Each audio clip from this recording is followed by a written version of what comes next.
Aujourd'hui, je suis ravie de vous parler de Carrosim qui devient partenaire de cette émission.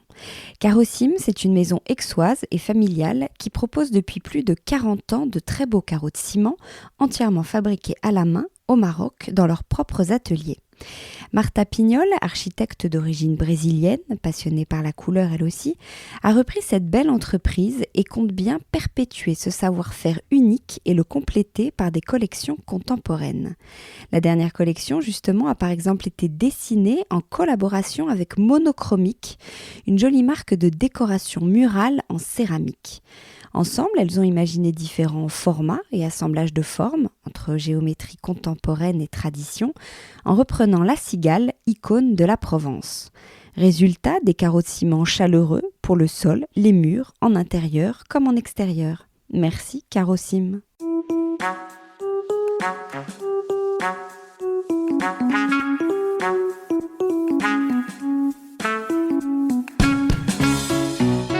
Bienvenue dans Le Club, une émission de décodeurs, le podcast qui parle de celles et ceux qui font la déco aujourd'hui. Je m'appelle Hortense Leluc et dans Le Club, je suis accompagnée de 3 chroniqueuses, Marie Farman, Violaine Bellecroix et Billy Blanquette, des expertes de la déco, du design ou du lifestyle, pour parler de tout ça justement. Portraits, événements, idées déco, nouveautés, écologie, projets divers et variés. L'idée, c'est de partager nos repérages et nos bons plans dans la joie et la bonne humeur. Allez, bienvenue au club. Bonjour à tous, bienvenue dans Le Club, l'émission dans laquelle je suis accompagnée de 3 autres journalistes. Marie Farman, journaliste pour les plus grands magazines de déco. Carrément. Au moins. Bah oui. Et cofondatrice du label Ava, donc Ava c'est H-A-V-A, avec la designer Charlotte Juillard. Violaine Bellecroix, DA, styliste, rédactrice en chef de Marie-Claire Enfant et qui anime le mouvement Média 8 pour nous sensibiliser à l'écologie. Et Billy Blanquette, que j'espère vous suivez sur Instagram et sur son blog du même nom. Bonjour les filles. Salut. Bonjour. Hortense. Salut, j'espère que vous allez bien. On ne s'est pas vu encore depuis la nouvelle année. Bonne année. Bonne à tout le année. monde. Attends, est-ce qu'on peut encore ? Oui, on peut tout à fait. On peut. Mais bien sûr, si tu veux. Mais oui, on peut. Il n'y a pas de moment pour se Y a pas souhaiter de la bonne règle. année. Toute Pour se l'année, on souhaiter. va se dire bonne année d'ailleurs. J'en profite pour remercier Archic qui nous accueille dans son agence parisienne. Je précise Paris parce qu'ils sont aussi à Marseille et à Toulouse. Alors Archic, c'est une agence un peu hybride. Moi, je trouve leur concept qui est vraiment génial. D'un côté, ils font de l'immobilier. Ils estiment, ils vendent, ils achètent. Et de l'autre, mais enfin pas forcément de l'autre justement parce que c'est intégré, ils ont une agence d'architecture. Ils accompagnent les clients dans leurs projets de rénovation, d'aménagement ou de décoration. Et ça, c'est quand même super quand on achète un bien de pouvoir directement être accompagné si on a besoin. Ils sont aussi éditeurs. Ils travaillent avec des designers pour des collections en co-création. Ils éditent une jolie revue aussi et ils ont une galerie où ils présentent le travail de designers, artistes ou des marques invitées où nous sommes justement aujourd'hui. Vous connaissiez Archic ? Oui, moi j'avais fait d'ailleurs un petit reportage sur mon blog et c'est un très joli. J'aime beaucoup le concept et effectivement, et en plus les lieux sont très beaux, je trouve. Ah oui, là où on est, c'est Ouais, là canon. on est beau, on est bien là. On est bien installé. Alors, de quoi va-t-on parler aujourd'hui ? Donc, Laetitia, Billy Blanquette, tu vas nous parler de la lumière. Absolument, parce qu'on en manque trop là en ce moment. C'est un bon sujet d'hiver. Marie, toi, tu vas faire un sujet sur les projets et la manière dont les designers contemporains repensent nos lieux de vie du quotidien. C'est ça. C'est toujours très très pointu. Et non, justement, non, c'est vraiment sympa. On verra. Ouais, on verra. Et Violaine, tu vas nous confier 3 trucs qui ont changé ta vie. Voilà, Oh. rien que ça. Carrément. Carrément. Oui. Et donc on va être transformés. Peut-être ça va changer la vôtre. Ah bah aussi. oui. Bon. Eh ben Laetitia, t'as la parole, vas-y, c'est parti. Eh ben, écoute, alors c'est parti. Moi, aujourd'hui, effectivement, en ce début d'année où la lumière manque cruellement, alors qu'on sait à quel point elle est bonne pour notre morale et notre bien-être, donc j'ai envie de faire une mise en lumière sur les éclairages de la maison. Parce que, comme on le dit, à chaque fois je reparle de mon livre, mais quand même, c'est important. Dans notre livre, donc, Toi et moi, qu'on a écrit avec Caroline Vatelet, La lumière, c'est l'énergie, le feu, la vie. Moi, je ne sais pas si vous, c'est pareil, mais rien ne m'a jamais fait plus rêver que de voir depuis la rue un intérieur éclairé. Depuis que je suis toute petite, dès que j'aperçois un appartement éclairé... Tu regardes les gens dans la rue Ouais, j'ai envie de rentrer dedans. Ça me donne super... Mais je crois que c'est ça qui a fait que j'ai bossé dans la déco, d'ailleurs, parce que c'est vraiment... je trouve ça hyper joli, en fait. Et alors, ça m'a justement jamais autant sauté aux yeux que ces derniers temps, parce que j'ai un chien depuis 1 an. Et donc, je passe pas mal de temps à marcher dehors. Et donc, comme je fais la balade le matin et le soir, il fait nuit. En tout cas pour l'instant. Et donc, j'ai tout le loisir de voir les intérieurs des maisons devant lesquelles je passe. Bon, je tiens quand même à préciser que j'ai pas le nez collé à la fenêtre et que je suis pas une voyeuse. Mais tu bon. fais pas des photos? Non, je fais pas des photos. Je cherche... Voilà. Mais ce que j'aperçois en dit long sur le rapport que chacun entretient avec la lumière et les éclairages. Autant certains intérieurs me donnent envie d'en voir plus et d'y entrer, autant d'autres me glacent, voire me terrifient. Parce que je trouve, je sais pas vous, mais je trouve qu'il y a plein de gens qui prennent pas assez en considération la lumière, que la déco, ça fait pas tout, que je préfère presque un intérieur dont la déco va pas me plaire à 100%, mais où il y a une lumière chaleureuse, qu'une belle déco avec une lumière toute pourrie, blanche, triste. Donc je dis non. La lumière permet de rééquilibrer les énergies. Elle a le pouvoir de jouer sur l'humeur des habitants de la maison, donc on y fait attention. Donc si on respecte quelques règles de base, il n'y a pas de raison de ne pas se faire un intérieur chaleureux. Alors je vais peut-être dire des choses qui semblent évidentes pour certains, mais quand même, je me suis dit qu'une petite piqûre de rappel ne faisait jamais de mal. Donc, comment est-ce qu'il faut un peu installer ces luminaires ? Dans l'idéal, et on va le voir plus en détail, parce que ça s'applique à peu près à toutes les pièces de la maison, il faut une lumière qui éclaire l'ensemble et des lumières indirectes. Donc, il faut déjà une suspension qui va créer une lumière générale et qui ressemble plus à la lumière du jour. Ou, si la pièce le permet, et les murs aussi, on met des appliques. Les appliques, c'est hyper pratique parce que ça va faire un éclairage doux et indirect qui peut même remplacer, d'ailleurs, la suspension. On n'est pas obligé de mettre une suspension. Alors, à savoir, ça c'est des petits trucs pour jouer avec la lumière. Si le plafond est bas, en choisissant des appliques qui vont éclairer vers le haut, ça va atténuer ce sentiment d'étouffement et agrandir visuellement l'espace. Et à l'inverse, si elles sont orientées vers le bas, ça va permettre de réduire ce sentiment de vide qui est créé par une grande hauteur sous plafond et donc rendre l'espace plus cosy. Donc on peut jouer aussi avec la lumière et les appliques, c'est assez pratique pour ça. Et puis, une fois qu'on a la lumière générale, il faut les lumières indirectes. Et c'est ça qui manque souvent assez cruellement dans pas mal d'intérieurs, avec des lampes à poser. Alors là, les lampes à poser, on a vraiment l'embarras du choix. Il y a 36 000 marques, 36 000 formes, styles. C'est vraiment un super bel objet déco en plus, donc faut pas s'en priver. Et donc, ces éclairages indirects, ils vont créer forcément différents espaces parce qu'on va en mettre à différents endroits dans la pièce. Par exemple, prenons le salon. Vous entrez, vous éclairez rapidement grâce à une suspension ou des appliques, mais ça fait pas tout. Ensuite, il faut installer des lampes de manière à créer des ambiances. Donc, une à côté du canapé, à la hauteur du visage. Ça, c'est hyper important, de manière à éclairer le visage de la personne avec qui on parle, mais aussi pour lire un bouquin, par exemple. Si on a une bibliothèque, on va mettre une lampe dans la bibliothèque ou devant pour éclairer les livres ou les objets. Et puis on en met dans les coins pour éviter les zones d'ombre aussi, parce que ça peut être un peu tristoun, un peu sombre. Donc c'est sympa d'éviter les zones d'ombre. Mais je dirais, on n'en met pas une ou deux.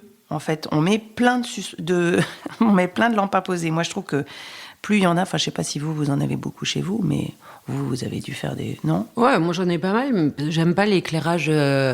qui vient du plafond. Qui vient du plafond. Moi, je déporte les suspensions. Oui. Parce que comme ça tombe pas au milieu. Et ça peut te permettre, tu vois, tu la déportes avec les fils, avec les fils. Ouais. Et comme ça t'éclaire un coin. Après, le problème des lampes à poser, moi j'adore, mais on voit rien chez moi. C'est très joli, mais... Ouais. Si tu veux lire ton livre, ma mère trouve ça un peu sombre. Oui, c'est ça dépend de l'âge, en fait. Okay. Ça dépend de l'âge. Et moi, je vois, il faudrait alterner, tu sais, entre les éclairages un peu dits techniques, tu vois, sur les lampes de chevet, les choses comme ça, et les lampes qu'on aime ou qu'on chie, Ouais. voilà, parce qu'en fait, et puis après, tu peux aussi, parce que la lumière blanche, ça éclaire bien, Ouais. mais c'est pas beau. Non. Et la lumière jaune, ben. Oui, c'est plus Ouais. tamisé, quoi. C'est Ouais, plus bon, tamisé. moi, maintenant que je vieillis, je me dis qu'il me faudrait quand même des Bah, il lampes. faut en mettre plein, en fait. Moi, j'en mets plein. Mais c'est Ah vrai ouais. qu'on est vachement gêné par le... Quand c'est pas assez éclairé, en fait, en vieillissant. Bah oui, C'est ça. tu vois. C'est horrible. Le soir, quand tu fais un dîner, c'est sympa, mais sinon, Ouais. c'est vrai que t'as besoin d'un peu. Donc, il faut bien doser, quoi. Ouais. C'est le salon le plus compliqué quand même, parce qu'après dans les chambres c'est assez fastoche de mettre deux Oui, appliques les chambres, ou une- exactement. C'est ce que là, j'ai fait un peu pièce par pièce. Effectivement, la chambre, c'est la plus logique, mais en général, tu mets une suspension quand même ou des appliques et des lumières de chaque côté du lit ou des appliques de chaque côté du lit. Je précise qu'on ne met pas de suspension au-dessus du lit. Pourquoi Ah mince, pourquoi? Ah bah, nous, on en parle dans notre bouquin, justement. Bah, parce que, en fait, quand tu es dans ton lit, tu as besoin d'être t'as besoin de te sentir en sécurité. Et avoir un truc qui est suspendu au-dessus de toi, c'est quand même... Comme une épée de Damoclès. Merde alors. Bah ouais, un T'as une peu. suspension au-dessus de ton lit ? Ouais. Mais après, ça, c'est désagréable, je dois avouer. Parce que ça éclaire trop, finalement. Tu vois ce que je veux dire? C'est Oui, mais hyper, oui, mais en fait, c'est toujours le problème avec les luminaires, c'est que parfois tu as besoin, par exemple, si tu t'habilles ou tu plies tes affaires, tu ranges, tu as envie d'une bonne grosse suspension qui éclaire Bah oui, bien. c'est pour ça et qu'il le faut soir, les quand deux. tu bouquines, bah, tu allumes juste tes deux appliques. C'est pour en ça fait, qu'il faut les deux. jouer sur Il faut les l'ambiance. deux. Mais moi, dans les intérieurs que je vois, c'est pour ça je parle à tous ces gens dont je vois les intérieurs pendant que je promène mon chien. Donne leurs adresses. Arrêtez de foutre que des suspensions. Mettez des... faut jouer, en fait, Il avec faut les jouer lumières. avec la lumière, exactement. Exactement, c'est tout à fait ça. Bah, c'est Ça vrai pourrait que être là, le tu titre. sais, quand tu Joue. passes devant, tu vois la table de la salle à manger, la Ouais. suspension qui tombe, Ouais. bien blanche. Ouais, c'est ça. Ou le lustre collé au plafond, tu sais. C'est... L'appart en face de la chambre, moi, de mes enfants, c'est une chambre d'enfants aussi. Donc, on plonge dedans, ils ont un halogène, donc déjà, Ouais. au secours l'halogène. Pas écolo qui est du tout. Oui, pas du tout. Et lumière hyper blanche à fond. Quand il allume, on a l'impression qu'il va tourner une scène de cinéma. Bah oui, c'est ou ça. C'est atroce. Mais Je c'est me ça. dis, les deux gamins, ils sont dans leur lit Mais c'est ça. superposés. La lumière, tu te dis, comment tu peux penser à mettre ça Bah voilà. Mais on n'est pas au courant. Donc, tu es là pour nous. Tout le monde ne sait pas comment faire. Donc, heureusement. Bah que- oui. Dans un bureau, donc je reprends après un petit peu pièce par pièce rapidement parce que c'est un peu toujours le même système, on va dire. Mais dans un bureau, il n'y a pas spécialement besoin d'avoir une suspension. Ce qui compte, enfin des appliques, ça suffit largement. Et on place la lampe de bureau à côté ou derrière son écran parce que ça va atténuer la lumière bleue de l'ordi qui est fatigante pour les yeux. D'ailleurs, c'est pareil pour la télé. Moi, c'est ce que m'avait dit un ophtalmo. C'est que si vos enfants, ou nous d'ailleurs, on regarde un écran, c'est important de mettre des lampes à côté. Il faut que ce soit éclairé. Regarder un écran dans le noir, il n'y a rien de pire en fait. C'est hyper mauvais pour les yeux. Parce que t'es ébloui, tu travailles vachement et tout. Donc, c'est important de mettre une lampe à côté de son ordi dans son bureau. Donc une lampe articulée, par exemple, c'est parfait. Comme ça, on déplace selon ce qu'on a besoin de faire. La cuisine, bah alors là, la cuisine, c'est quand même le truc qui a besoin d'être vraiment particulièrement bien éclairé. Donc, par contre, là, c'est pareil. Si on prend ses repas dans la cuisine, bah, il faut avoir un équilibre entre les deux parce que autant on est content d'avoir des spots quand on cuisine au niveau de la crédence, etc. Mais quand on passe à table, on n'a pas forcément envie d'avoir des spots au-dessus de soi. Par contre, effectivement, l'endroit où on va prendre ses repas, c'est sympa d'avoir une suspension. Alors là aussi, les suspensions, pas trop hautes. Parce qu'il y a des gens qui collent des suspensions. L'autre jour, je me suis fâchée avec mon beau-frère, d'ailleurs, s'il m'entend. Il est allé coller sa suspension beaucoup trop haut. C'est joli d'avoir des suspensions basses, sans pour autant... tu te les prends pas dans la figure, mais faut que ce Ça soit... fait quoi que ce soit trop? C'est quoi ton problème? Ouais, et c'est pas très Bah, joli, c'est c'est vrai. froid, c'est pas beau. Ah, Ah, ça tu met vois, pas toi, un- tu mets tes suspensions hautes. j'ai pas de suspension. Ah bon, d'accord. Bah non, mais c'est pas beau quand c'est collé. Ceci Ouais. dit, au-dessus Ceci d'une dit, parfois table, c'est trop bas et en fait t'as de la lumière Ah, en là, plein, tu pleine vois, figure. Ah non, ouais. mais il faut que ce soit au-dessus quand t'es assis, c'est quand même... C'est bien Un au-dessus mètre au-dessus de la ta tête. table. Ah oui, J'imagine qu'il y a plus. des règles, les archis d'intérieur, il doit y Bah avoir ouais, des règles sûrement. de ce Ah genre ouais, de ça trucs. j'aurais dû interviewer un archi d'intérieur, zut. Ouais, faute. Moyen la chronique. Hein. Ouais, moyen, ouais. Sympa. Sympa. Bon, bah si c'est comme ça, je m'en vais. Elle a tellement de dossiers sur nous, Hortense, maintenant. Elle pourrait faire, tu sais, couper, hop, nous faire un truc et on est foutu on pour la faire fin un des temps. bêtisier. Ouais. J'y avais pensé pour la fin de l'année, petite parenthèse, mais en fait c'est énormément de boulot parce qu'il faut reprendre tout. Ah bah, non, tu mais Et m'étonnes. c'est plein de mini-phrases, mais Ouais. c'est hyper drôle. Je Oui. pense que ça peut être drôle. Oui, les moments à où la on déconne, fin des... Ouais. Mais que ce soit cette émission ou d'ailleurs ou les autres, Oui, quand bah tu oui. termines avec une interview Mais c'est vachement et tu boulot. t'arrêtes et après tu débriefes avec l'invité. Et là c'est trop drôle. Il y a ça, ou le moment où les gens bug, Ouais. ou... ouais. Ah, peut-être un jour. Bon. Et ensuite, je termine avec la salle de bain. Alors là, Ça, c'est c'est un vrai pareil. En sujet, fait, hein. c'est toujours la même chose, mais la salle de bain, il faut avoir une lumière qui éclaire quand même suffisamment bien pour pouvoir pas avoir le teint blafard et pouvoir se maquiller ou se raser. Et à côté de ça, pouvoir éteindre la lumière vive et avoir une lumière plus douce pour prendre son bain, être tranquille, au calme dans sa salle de bain.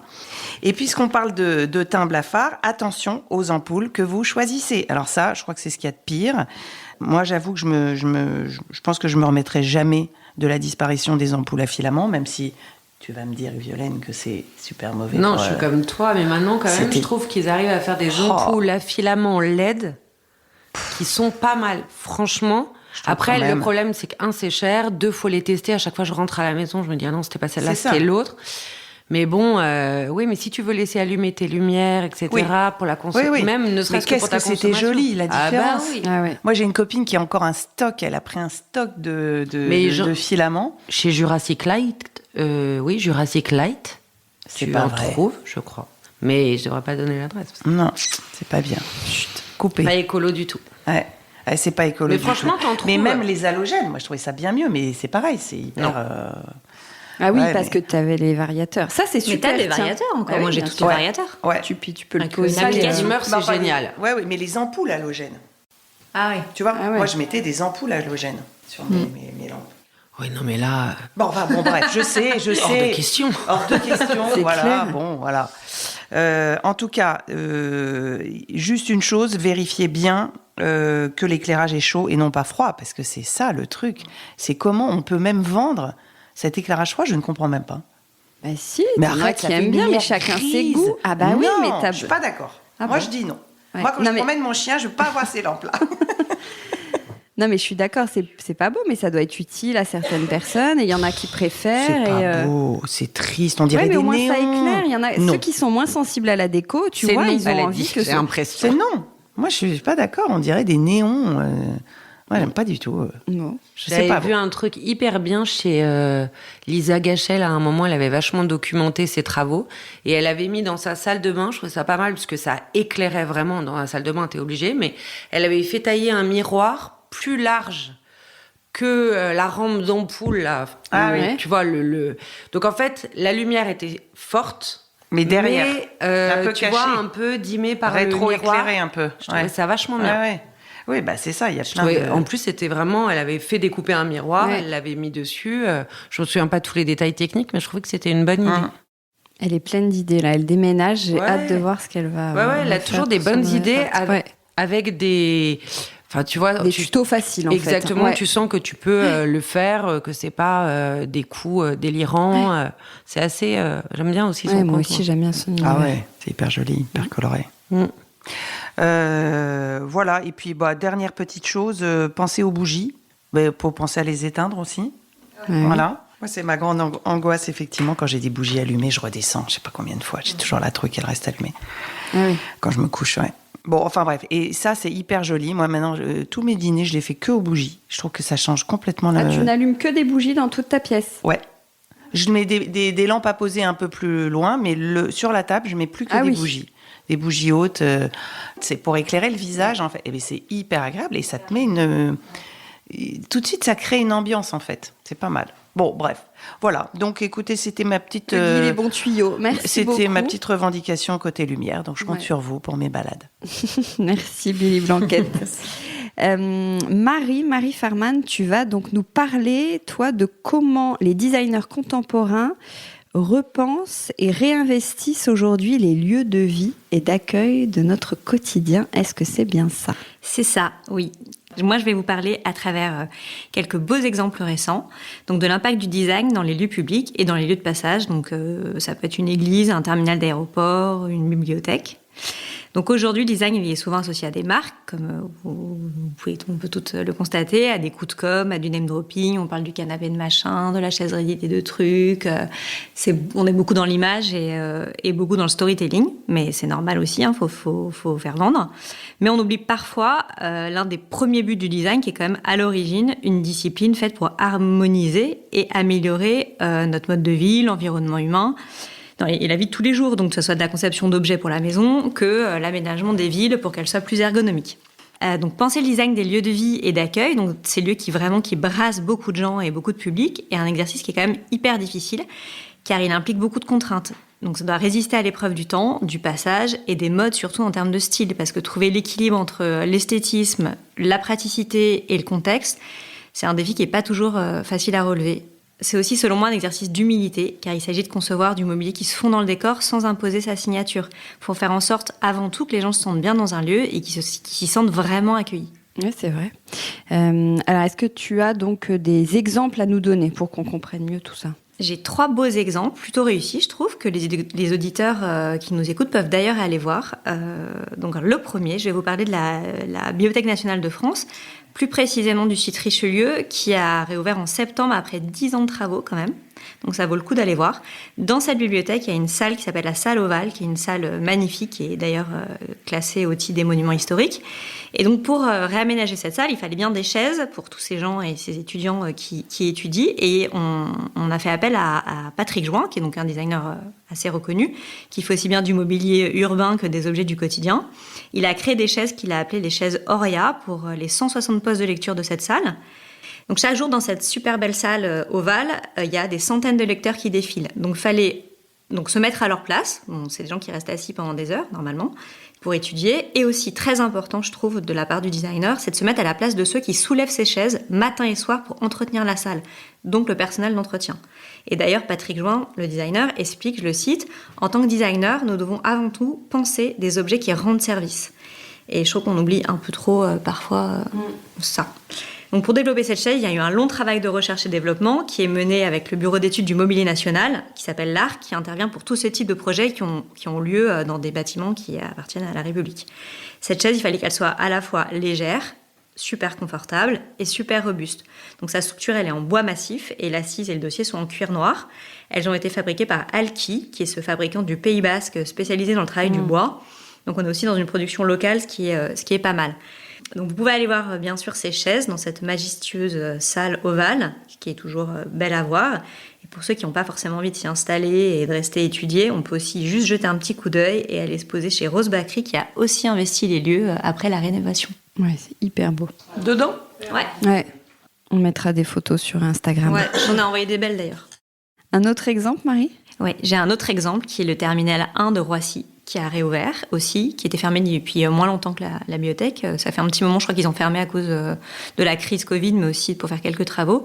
Donc le terminal 1 de Roissy, c'est ce bâtiment circulaire en béton qui a été conçu à la fin des années 60 par l'architecte Paul Andreu, donc un bâtiment assez emblématique. Donc à l'occasion de cette réouverture, l'occasion était parfaite pour ADP, à Aéroport de Paris, de développer un nouveau parcours passager et de tester une nouvelle marque qu'ils ont développée il y a quelques temps qui s'appelle Extime, qui est dédiée à l'hospitalité. Ils ont commencé déjà avec le terminal 2G, avec les salons qui ont été faits par Dorothée Meili-Jason, pardon, je ne sais jamais comment on dit. Le but de cette nouvelle vision, en fait, c'est de proposer aux passagers le meilleur du design et de la culture à la française. Ça, c'est un peu aussi pour le storytelling, mais surtout de réinventer le temps d'attente, parce que c'est quand même des lieux qui sont assez impersonnels, qui sont assez froids, dans lesquels on s'ennuie un peu et on va acheter des trucs au lieu de rester assis.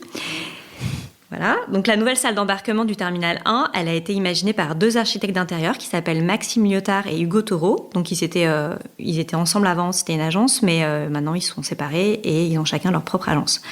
Alors, ils se sont inspirés pour cette nouvelle salle d'embarquement du texte de Ernest Hemingway, qui est Paris est une fête. Donc, il y a des clins d'œil aux années folles. aux éléments iconiques de la vie parisienne. Donc, tu as des luminaires qui rappellent des feux d'artifice, du laiton un peu partout, en référence notamment aux pieds, au comptoir des bars parisiens. Il y a des grandes banquettes en cuir, des détails super soignés. Les matériaux en photo, parce que je ne l'ai pas vu en vrai, semblent assez précieux, mais bon, j'imagine que c'est très étudié pour être résistant, car c'est vraiment un lieu de super grand brassage de gens.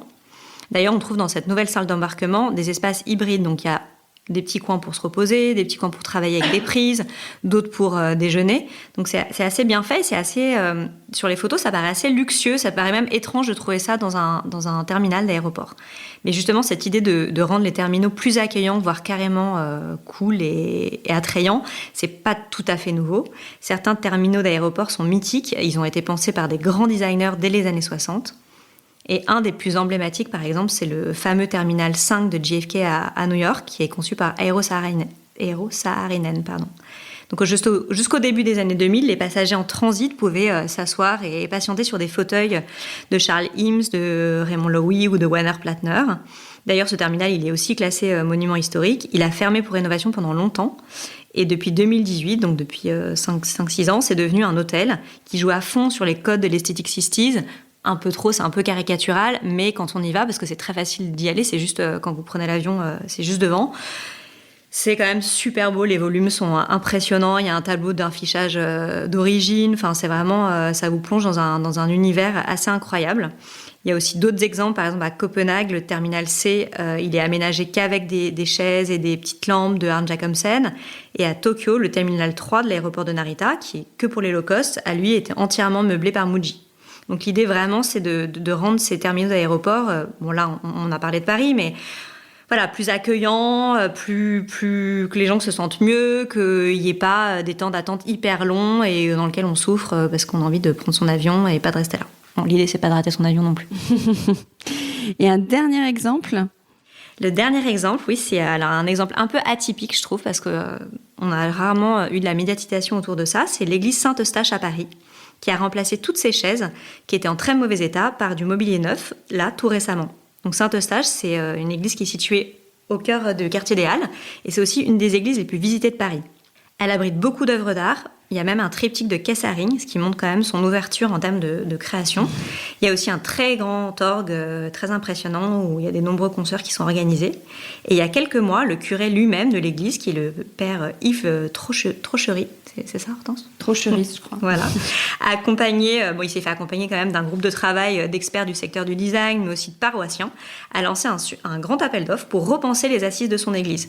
Donc chaque designer candidat devait être associé par contre à un industriel ou un fabricant pour répondre à 3 enjeux majeurs qui devaient être donc la légèreté pour pouvoir transporter et déplacer ses sièges, qui soit empilable et qui soit surtout super robuste, parce que l'idée c'est pas de changer les sièges d'une église tous les 5 ans.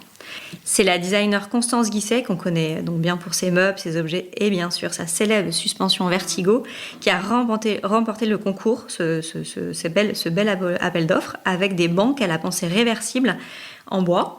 Elle était accompagnée par une entreprise qui s'appelle Houssard Mobilier, qui sont des spécialistes des sièges de culte. C'est assez marrant. Ils proposent des mécanismes, notamment, qui ont une garantie de vie de 30 ans. Donc là, on est épargné de la casse. C'est des gens qui sont basés en Normandie, donc il y a une production locale, ce qui aussi faisait sens. Et pour la petite anecdote, cette entreprise n'avait jamais collaboré jusqu'ici avec un designer. Donc c'est vraiment une grande première. Les bancs donc dessinés par Constance Guisset ont été sélectionnés pour leur insertion super harmonieuse dans l'église. La couleur du bois foncé se prête parfaitement à l'ambiance un peu, j'allais dire austère, mais il ne faut pas dire ça, de l'église. Voilà. Et cette idée super ingénieuse quand même du dossier réversible permet de changer rapidement la configuration des lieux.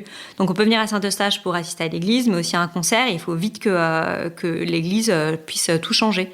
Et ça, les bancs réversibles, c'est une idée quand même super. Pardon. C'est quoi réversible ? C'est-à-dire que tu as le dossier qui s'incline d'un côté ou de l'autre. Donc en fait, tu peux d'un côté assister à l'église, à la messe, oui, c'est ça. Et d'autre côté, tu peux changer de sens toute l'assemblée. Tu peux changer de sens toute l'assemblée. Très malin. Et puis il s'empile et ça va super vite. Je voyais pas. Effectivement, tu fais bien de me poser la question. Il y a un mécanisme qui permet de switcher. C'est canon, je trouve. Donc justement, moi je trouve que c'est un très bel exemple de l'apport du design pour une fonction très précise.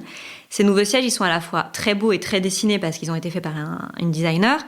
Les lignes sont hyper élégantes, intemporelles, le bois est hyper dense, c'est vraiment beau. Et donc, c'est aussi très adapté aux contraintes de la vie d'un tel lieu. Donc voilà, donc je vous invite à aller voir l'église Saint-Eustache pour essayer ces bancs, ce que nous avons fait avec Hortense. Ouais, on s'était retrouvés là-bas par hasard, sympa. mais c'était une présentation. Et c'est que c'est impressionnant parce qu'en même temps, tu te dis pas ce sont des meubles design, tu vois, et c'est pas un contraste fort. Non mais c'est ça, c'est Et en qu'elle même a pas temps, fait c'est une hyper prouesse, intégré, ouais. où elle a Mais montré je ce trouve qu'elle ça, savait faire. je trouve ça passionnant, ça, tu vois, pour le coup, plutôt que la chaise, le truc, le machin, de voir le design appliqué aux espaces publics, c'est hyper intéressant. Bah, surtout quand c'est fait comme ça, c'est-à-dire que pour conclure, ces 3 lieux, qu'il s'agit donc d'une église, d'une bibliothèque ou d'une salle d'embarquement, et effectivement, ça pourrait s'appliquer aussi aux hôpitaux, ça serait super, montre à quel point les designers ont un rôle hyper important à jouer dans les espaces publics. Il y a un vrai enjeu à faire appel à eux, que ce serait pour penser et meubler les lieux d'accueil, mais aussi pour les harmoniser et pour se rapprocher finalement de l'humain et de repenser tout ça. Moi, je trouve qu'il y a un vrai enjeu dans l'idée de faire appel à des designers. Ouais, t'as raison, c'est un super sujet. Ouais, je trouvais ça Merci passionnant. de nous avoir sensibilisés à ça. Ouais. Alors Violaine, quelles sont les 3 choses qui ont changé ta vie ? Je suis sympa de les partager avec vous, quand même. Non, mais c'est vrai qu'en début d'année, moi, je suis pas très à l'aise avec le concept de résolution. Je trouve que ça colle plus la pression qu'autre chose. Tu viens de faire tous tes cadeaux de Noël, machin, là, il faut, ça y est, être en dry January, plus de trucs, plus de machin. Moi, ça me stresse. Donc, en général, je regarde l'année écoulée et c'est plutôt un bilan, pas négatif, mais voilà. Et dans ce bilan, moi, c'est souvent la transition écologique. J'essaye de me dire, est-ce que je vais dans le bon sens? Est-ce que je vais assez loin? Est-ce que je peux faire autre chose? Et ça te donne au finalement une résolution parce que tu veux avancer. Mais n'empêche, il y a 3 choses qui ont changé ma vie, toutes petites. Donc je les partage avec vous parce que c'est pas grand-chose et que peut-être que ça changera la vôtre aussi. Donc ce serait bien. L'écumoire, j'en ai déjà parlé, mais Je t'attends pas du tout à pas ça. du tout. Mais l'écumoire m'a Alors. fait me rendre compte d'une chose capitale. Un jour, je prends un écumoire. Rappelle-nous ce qu'est un écumoire Oui, au cas où un écumoire, ne sache c'est pas. un outil de cuisine que tu as dans la cuisine avec un manche et au bout du manche, un rond troué pour récupérer quelque chose. C'est comme une petite passoire portative. Ah, ouais. Vous voyez l'objet? Bah, très bien, oui. Et en plus, c'est hyper joli. T'en as Hortense, des... elle sait pas parce que bon. Parce que quoi Voilà. Elle Oh, tu cuisine sais pas. Bah, parce que Si, tu je cuisines pas. cuisine. Bah, Non, si. mais tu sais. Qu'est-ce que c'est que ce que tu truc? demandes Genre, je me qu'elle fais agresser. précise. Non, et, Non, pour nos auditeurs, Mais au contraire, oui, je suis sympa. rigole. et l'écumoire, c'est très joli. Normalement, ils sont en fer, en émail, la fer émaillé. Vous voyez cette matière? Ouais. Bon, bref. Je vois tout à fait. Oui, ah, tu vois, elle a compris. Elle a compris. Et cet écumoire, il m'a fait prendre conscience que je ne pouvais plus vivre bêtement comme ça, à jeter, remplacer sans réfléchir. Vous allez me dire, c'est quand même un peu exagéré vu l'objet, mais non, pas du tout. Un jour, je sors les œufs de l'eau bouillante et je me dis, mais cette eau a encore le pouvoir d'arroser des plantes, de cuire un légume pas épluché, de rebouillir pour décrasser une casserole. Enfin bon, l'eau avait encore plein de pouvoirs. Et moi, depuis que j'ai l'âge de faire bouillir, de faire des œufs à la coque, vroups, je dégageais Mais l'eau. oui, j'ai jamais mettant pensé vite à dans faire l'eau ça. froide, Et en fait, je me suis dit, mais en fait, ça m'a fait me rendre compte Ouais. de tous les gestes qu'on a intégrés depuis notre enfance. Enfin, je veux dire, il y a plein de choses qui relèvent au-delà de ta volonté de faire mieux. Il y a aussi plein de choses qui sont ancrées en nous, qu'on fait. On a toujours vu ma mère faire ça, ma grand-mère faire ça. Enfin, voilà, on mettait les œufs, machin. Donc, cet écumoire m'a quand même interrogée. Et je me suis dit Mais c'est que... bien sûr, ding dong. Né dans les années 70-80, on a été élevé comme ça, à quelques exceptions hippies près. C'est cassé, je jette, j'en ai marre, je jette, j'en veux un autre, je veux remplacer. Je me souviens d'avoir halluciné en vidant la maison de ma grand-mère du fait qu'elle gardait tous les emballages. Tout. Je disais, ah non, mais quel est l'intérêt? À cette époque, je voyais pas du tout l'intérêt. Maintenant, je fais pareil. Ah bah, tu vois, c'est de famille, en fait. Alors, c'est vrai que tout n'était pas mieux avant. Je suis pas en train de rentrer dans des grands débats, là, comme ça. C'est pas du tout ça. Mais en tout cas, dans la transition écologique, le avant, c'est souvent c'est assez vertueux de se raccrocher à des gestes ou à des habitudes ou de réfléchir tout simplement en se disant comment on fait pour économiser l'eau. Et c'est cet été, je me suis dit, on manquait d'eau, et donc je gardais toute l'eau pour arroser mes pots. Et c'est là où je me suis rendu compte de ça. Bon, voilà. Mais alors du coup, parce que ton eau, elle est chaude. Par exemple, quand tu fais tes œufs durs. Donc, t'attends... Tu es patient. La transition écologique ça. nécessite énormément de patience. T'as ta casserole avec l'eau et t'attends. C'est un peu le bazar aussi. Ou alors, par exemple, tu mets ta poêle... tu mets ta poêle... quelque chose. Bah oui. C'est les vrai. œufs. Ouais. Tu mets ta poêle, tu veux la dégraisser, au lieu d'allumer le robinet, tu te sers déjà de cette eau chaude pour commencer à dégraisser. Je suis d'accord, ça implique une petite organisation, mais une fois que tu t'es dedans, je trouve que ça s'intègre assez facilement. Et c'est pour ça que moi, l'écumoire, pour moi, il a vraiment été un objet de transition. Puis maintenant, je le trouve joli, je le chine, je les collectionne. Bon, là, il faut peut-être que j'arrête. Et ce qui m'a fait rire, c'est que j'étais allée voir l'exposition sur les années 80 grâce à Marie. Et il y avait une petite expo d'Étienne Robial, le graphiste. Pour les auditeurs, c'est celui qui a fait le logo Canal+. C'est un super graphiste, il a fait des tonnes de trucs, mais entre autres, le logo Canal+. Et il s'inspirait des différents modèles d'écumoires, parce qu'il y a les écumoires français, les écumoires japonais. Et pour voir en nombre porté, il regardait les espacements et ça lui donnait des idées de grilles et de... Donc je me suis dit que là, l'écumoire, vraiment, c'est un objet de dingue. Donc on sait quoi t'offrir en fait. C'est quand ton année bientôt ? C'est en octobre. Faut attendre un petit peu. Voilà. Après, une autre matière qui a changé ma vie, c'est le percarbonate de soude. Vous êtes tout le temps en train d'en parler. On en parle tout le temps. Mais ça se trouve partout, parce que moi, je me demande tout le temps. Je me dis, tu le trouves en vrac, pas en vrac, tu le trouves partout. En fait, c'est une eau oxygénée solide. Dans toutes les grandes surfaces, tu trouves ça. Quand tu vas faire tes courses au Monop ou n'importe où. Vraiment, c'est facile. Là, je suis vraiment pas en train de parler d'un truc compliqué. Une fois engagé sur le chemin de la transition, en effet, il n'est pas rare de rencontrer des petites embûches. Se passer de sopalin au début, ça paraît compliqué. Arrêter la javel complique vos détachages, etc., etc., etc. Mais il y a un ingrédient complètement naturel qui vous fait embrasser le détachage sans aucun effort, c'est le percarbonate de soude.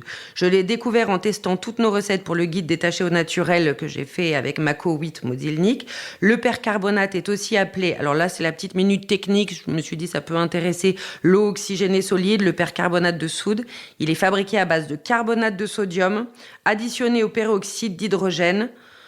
Voilà, c'est tout ce qu'il y a. Parce que ce qu'on connaît surtout, c'est le bicarbonate, on est d'accord. Oui. Alors, quelle différence ? Je suis pas chimiste. Non, mais dans l'action. Dans l'action, alors ça je peux vous le dire parce que j'ai testé.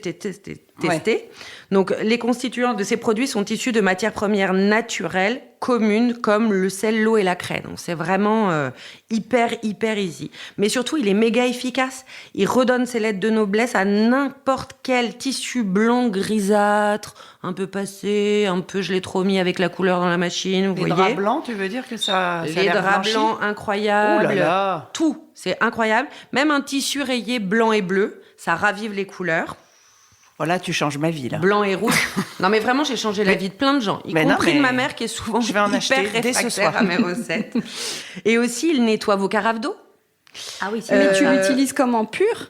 Alors, je vais vous dire, il débouche les canalisations. Ça, je l'ai vu sur le compte de Loïs Moreno, qui est aussi une sacrée wit. Oui, et t'as vu, avec ses spatules l'autre jour, c'est vachement bien ce qu'elle a fait. Des spatules en bois, elle les a et elle aussi, c'est la reine du percarbonate, j'adore. Donc, additionné à de l'eau bouillante. Par exemple, tu prends ta carafe qui est toute, tu sais, tout le monde dit le vinaigre.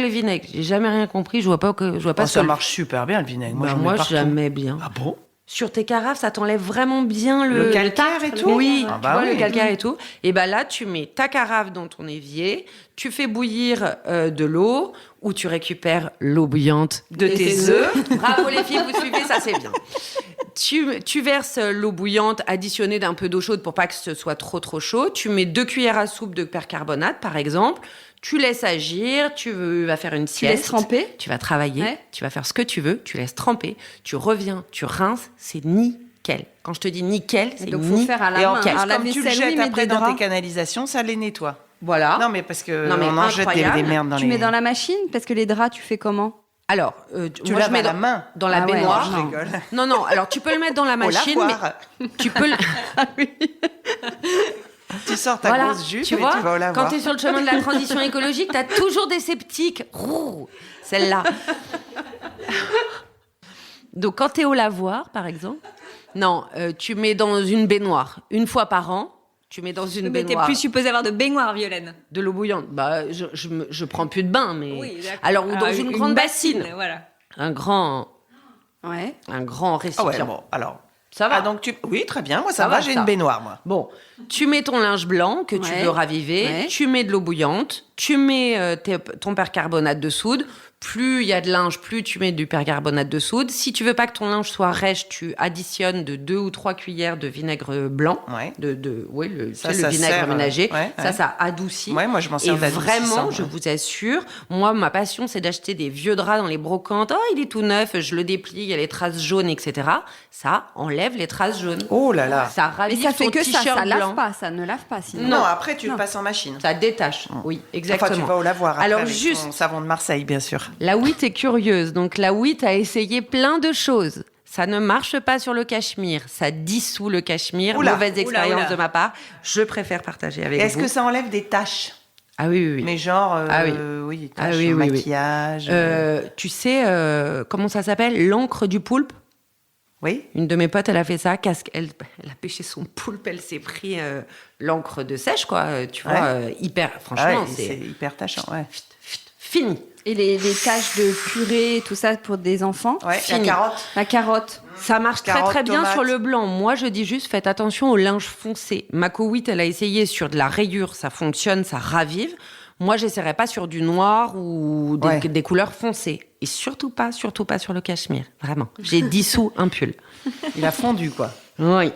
En même temps, si tu le mets avec les œufs durs dans l'eau bouillante. Oui, voilà. C'est peut-être que j'avais trop mélangé les trucs. Tu sais que parfois, tu verrais, Oui, tu c'est un fais labo, des ma expériences. cuisine. Ouais, Ouais. j'ai l'impression.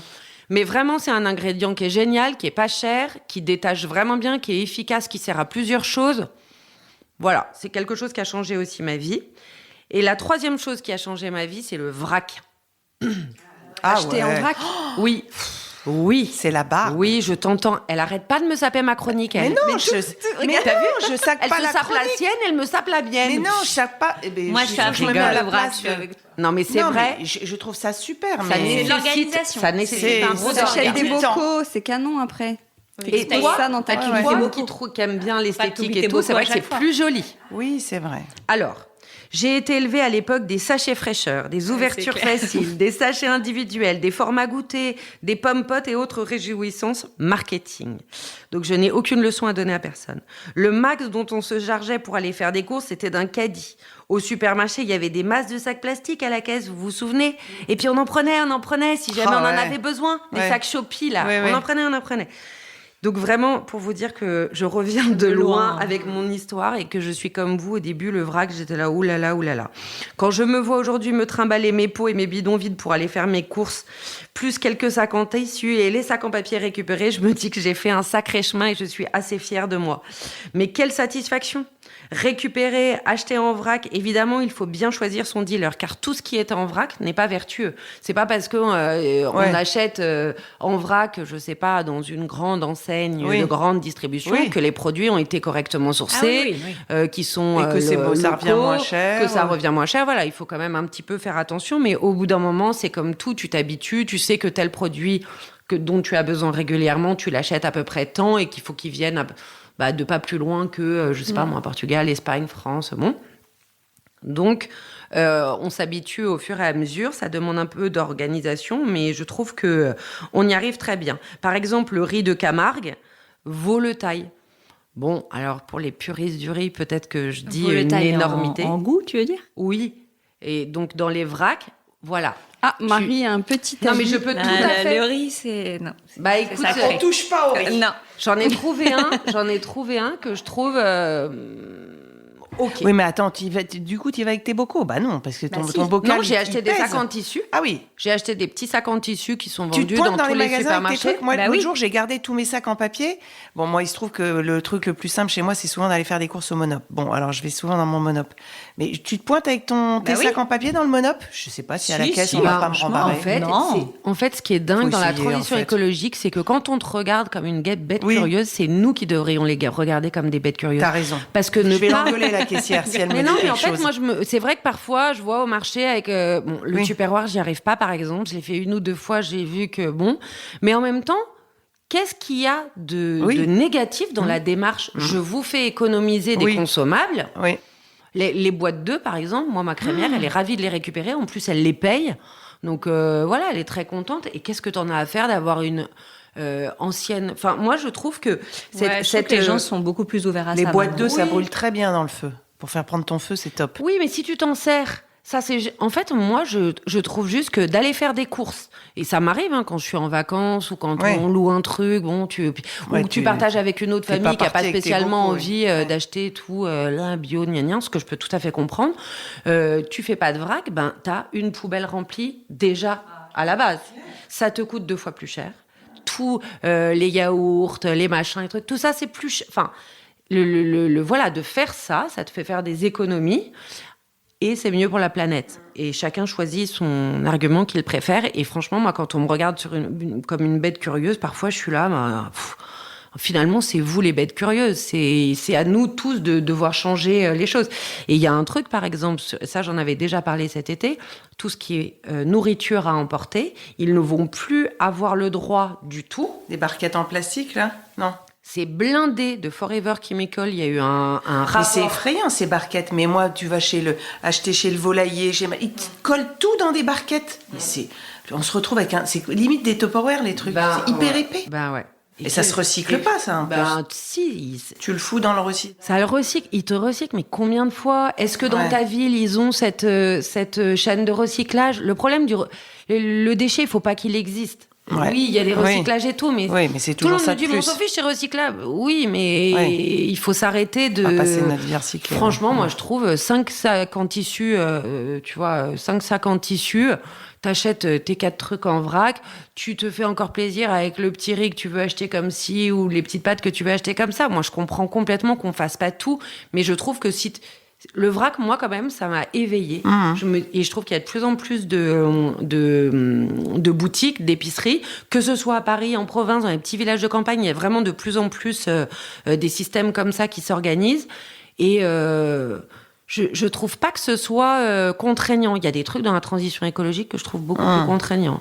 Genre pas acheter de vêtements. Ça, vraiment, je trouve ça dur. Mais sinon, voilà, le vrac, c'est hyper facile. Ah, c'est pour ça qu'elle est hyper mal habillée. Je me disais, elle qui était si bien habillée avant. Dit-elle avec son gilet. Avec mon gilet poilu. En tout cas, voilà, l'écumoire, le vrac, le percarbonate sont 3 choses qui ont vraiment changé ma vie, qui m'ont facilité la transition écologique. Je trouve que c'est des choses qui sont pas difficiles à mettre en place. T'as Et raison. voilà, je vous souhaite une bonne année. Merci, Hélène. Excellent. Bah si, c'était intéressant. C'était hyper intéressant. Moi, percarbonate, déjà, je suis convaincue. Vrac, je vais commencer à y penser. L'écumoire, garder l'eau, il y a déjà tellement de bazar chez moi que si je commence à garder les casseroles d'eau, là, je vais faire une dépression nerveuse. Commence l'été, c'est plus facile l'été parce que t'as forcément des plantes. Ouais. Donc tu laisses refroidir sur ta petite terrasse, t'attends, tu vois. Ouais. En fait, moi, je trouve qu'il faut... Déjà, on fait une chose après une autre, on fait pas 3 trucs en même temps, une chose après une autre, et une fois que c'est bien... faut faire rentrer les habitudes petit à petit. Et puis c'est la transition il faut faire rentrer les habitudes écologique. dans la famille. Donc il faut que... Ça aussi, ouais. Parce que toi, si tu gardes l'eau des œufs et que ton fils à côté, il se lave les dents, le robinet ouvert pendant 10 minutes... C'est pas les enfants le problème, c'est les adultes qui m'entourent, parce que les enfants Oui, ils pas comprennent besoin assez d'être vite. Non, mais c'est vrai. sensibilisés. C'est vrai. Bah, par Ouais, ils sont exemple, pas du le tout verre pareils. à dents, Ouais. c'est bête. On n'a plus de verre à dents. Ça, c'est plus trop un truc... Si, j'en ai un, moi, mais je je pense pas le remplir. tu je fais couler l'eau, moi. bah je me fais engueuler par Vadim, 8 ans. Maman ouais.